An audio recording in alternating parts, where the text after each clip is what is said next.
Greetings dear viewers and welcome back to the review program. In this episode we will talk about Uzbekistan's economy and direct investments and the future prospects in this sector.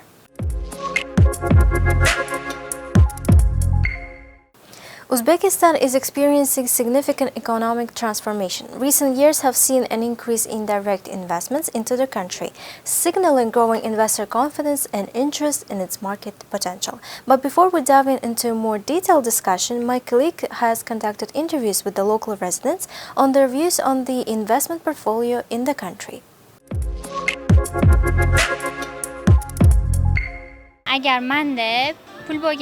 If I had a capital, I would open a fund and conduct trainings for students and youth overall. In particular, business trainings that would guide youth on how to start business, how to manage money, and where to use those money so that it will bring benefit not only to themselves but also to the public. I would like to invest into gaming industry. If I had this financial opportunity, I would invest into the medicine and qualified treatment of children with oncological diseases. Because there are many families who can't afford this treatment, so overall I would invest into medical sector. The demand for e-cars is growing, so I would invest into the process of bringing more of those types of vehicles to Uzbekistan. I would purchase books from abroad, those that are not available in our local market, and invest into a new public library that would consist of those rare books. If I had a capital to invest somewhere, I would bring cars from abroad because nowadays our people are more into foreign cars than local ones. In recent years, Uzbekistan has focused on improving its infrastructure, including transportation networks, logistics hubs, and industrial parks. These infrastructure developments have not only enhanced domestic connectivity, but also positioned Uzbekistan as the regional trade and transit hub, attracting foreign investments in logistics and transportation sectors. Uzbekistan has actively engaged in regional economic interaction efforts, particularly within Central Asia. The country has been involved in initiatives such as Central Asia Regional Economic Cooperation and Eurasian Economic Union. These regional partnerships have facilitated cross-border trade, harmonized regulations, and attracted investments from neighboring countries. To improve the ease of doing business and attract foreign investments, the government has implemented e-government solutions and digital platforms. These initiatives aim to streamline administrative processes, enhance transparency, and provide online services for businesses, reducing bureaucratic hurdles and improving efficiency. The recent establishment of free economic zone in Uzbekistan has provided attractive incentives and benefits for foreign investors. These zones offer tax breaks, simplify customs procedures, and infrastructure support, creating favorable conditions for businesses to operate and flourish. Now let's talk about the direct investments, in particular their advantages and disadvantages in the economic sector. The list of advantages that the investment brings to the country include economic growth. Direct investments often lead to an influx of capital which can stimulate economic growth and development. It can also lead to creation of new jobs, helping to reduce unemployment and increase household incomes. Next is technological advancement. Foreign direct investments often bring its new technologies and business practices which can help to modernize the economy. Infrastructure development. Direct investments, particularly in industries like energy, transport, and telecommunications, can lead to significant infrastructure development. And last but not least is expansion of the private sector. Direct investments can help to expand the private sector by introducing new businesses and industries, forcing competition and promoting economic diversification. When it comes to disadvantages, there are three main points that may occur. First is market dominance. Large-scale direct investments can lead to market dominance by a few companies or countries, potentially stifling local businesses and reducing competition. The another one is economic dependence. Dependence of FDI may result in economic instability if foreign investors decide to withdraw their investments. The last but not least is cultural erosion. The influx of foreign companies can sometimes lead to cultural erosion as local traditions and businesses are replaced by foreign ones. Direct investments in Uzbekistan have significant potential to stimulate the country's economy and modernize its market. President Shavkat Mirziyoyev's recent visit to the USA has opened up new avenues for direct investment. The visit resulted in several agreements between the two countries, which are likely to increase direct investment in sectors such as energy, agriculture, and information technology. These investments are expected to further stimulate Uzbekistan's economy and lead to more job creation. However, care must be taken to ensure these investments do not lead to undue market dominance and economic instability. To discuss the prospects of the investments portfolio and the climate in Uzbekistan, we have invited a special guest, Mr. Atabek Nazirov, who is the head of the Direct Investment Fund in Uzbekistan. Good evening, Mr. Atabek. It's nice to see you in our studio today. Thanks for having me. Now let's talk about the U.S. market. Why did U.S. particularly choose Uzbekistan? And we know today, for example, or until recently, Southeast Asia was a place of destination for American companies to come and establish their manufacturing hubs. It was in China before, although many American companies are thinking of moving away from China for various reasons. And what Uzbekistan can offer today to American companies, why American companies should invest in Uzbekistan. And we have to approach every industry differently, right? So for example, we have a very attractive agri-sector in Uzbekistan. Yeah, we agricultural economy. I think 25% of our GDP is derived from agri-sector, and that requires a lot of technology, a lot of innovative solutions. So companies like John Deere, CNH are very active at the moment. They have been for the last 15.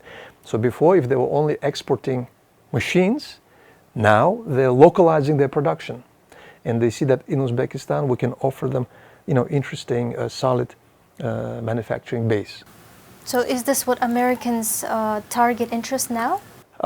Primarily, that's who is ahead of the curve. So these are the companies who are already here, already know the market. For example, they're selling their products, but we're encouraging them now to domicile their manufacturing. And when American companies look at Uzbekistan market, number one, they try to assess, is market big enough with 35 million people and hundreds and thousands of businesses, or can they use our local neighbors as potential markets? Kazakhstan, Turkmenistan, Tajikistan, Kyrgyz Republic, then obviously Afghanistan is a potential nearby. So the fact that during this visit to the United States, our president, Mr. Shavkat Mirziyoyev, was visiting New York for the UN Assembly, and they also had a meeting with the President Biden and other heads of Central Asian states.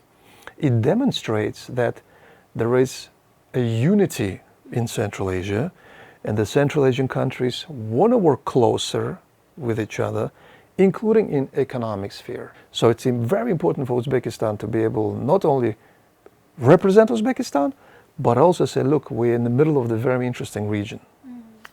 You must have talked to investors when you were in USA. Are there any challenges or obstacles for the US investors to enter the Uzbek market?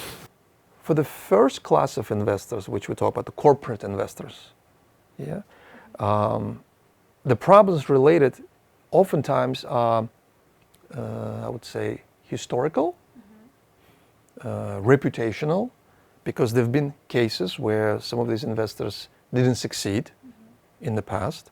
So we need to deal with reputational issue to make sure that the new Uzbekistan, the new government, the new rules that we have are now aimed to protect investors, right?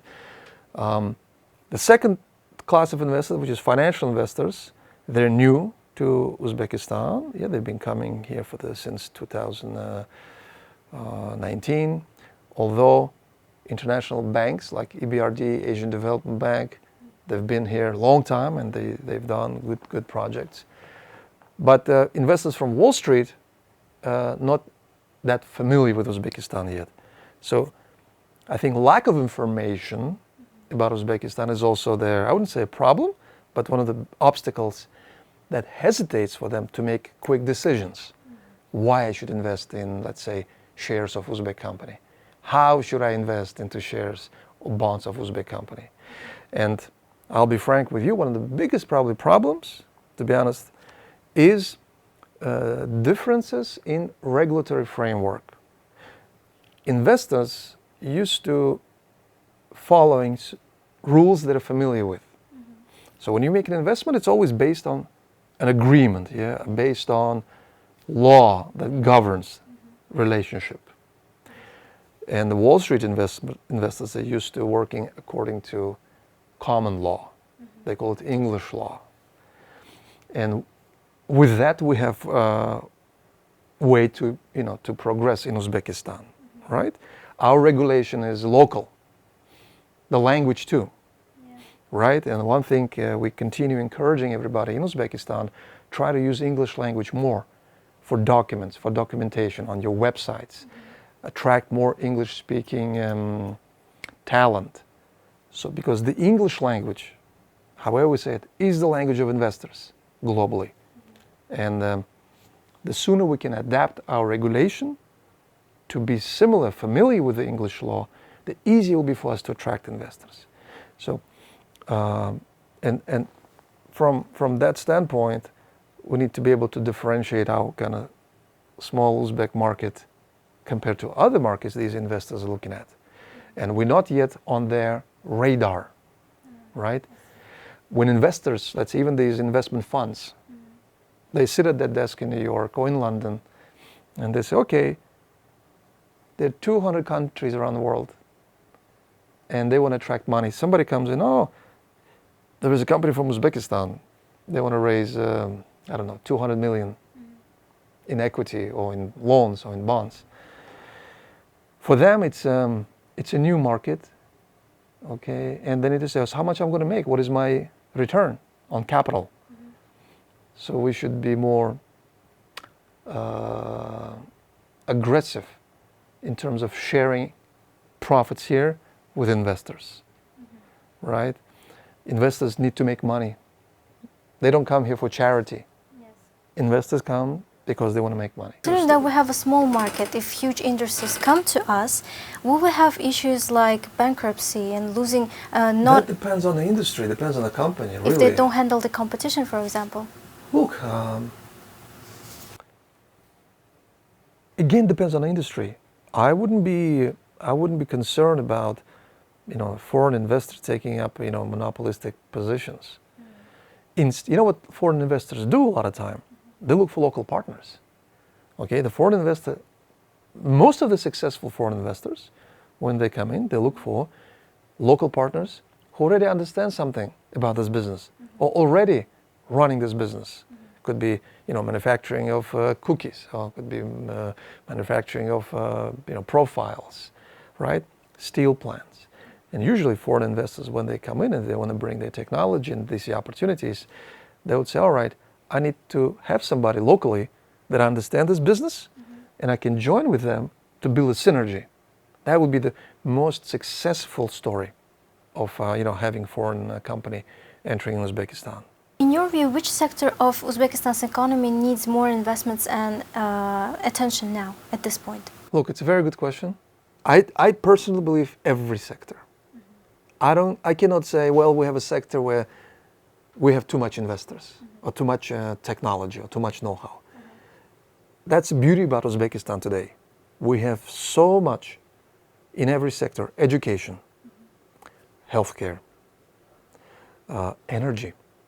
Right? We recently started feeling that we have lack of enough energy in Uzbekistan because population is growing, new businesses opening. All of that requires energy consumption. So we need to invest heavily on renewables, which the government is doing substantially already. But I think there is more. Public infrastructure, roads, airports, right? Logistics. So any industry that has substantial capital requirement, in my view, is where we should be working with the foreign direct investors. Yes, if you're going to say, do we need more investments in restaurants? Probably not. Because our meal, our Uzbek food is great and our people are doing a great job, right? But services where there is significant intellectual property is needed. Industries that create high value added, which means not just manual labor, but industries that require significant technologies. This could be in polymer production, right?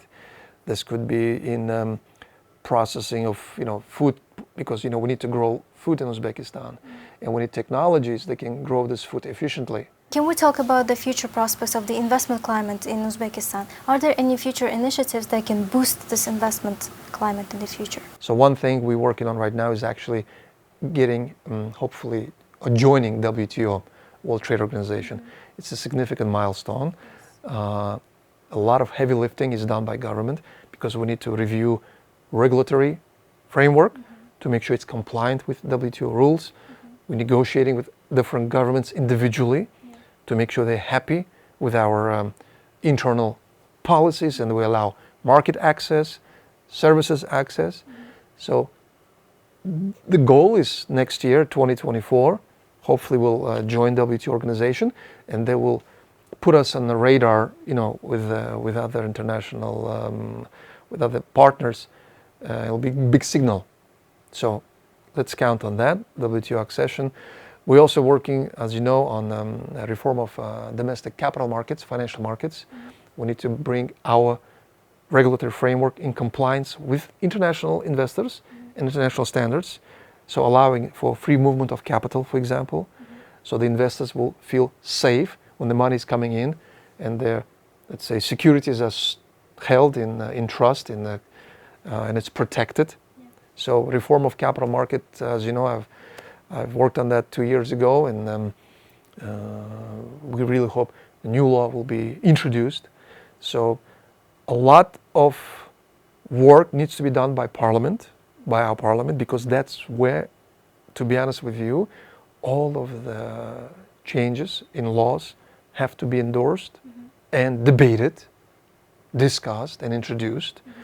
And obviously things like improving our domestic infrastructure, investing in energy, right? And a lot of work was done over the last 2-3 years in doing private-public partnerships with international investors to generate alternative energy from sun, from wind. And those projects are under implementation right now.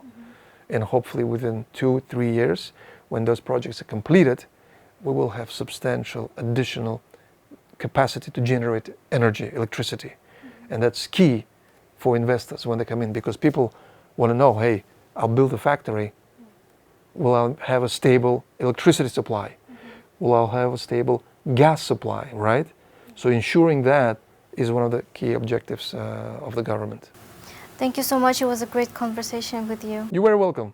Thank you, dear viewers, for watching this program, and see you in the next episodes.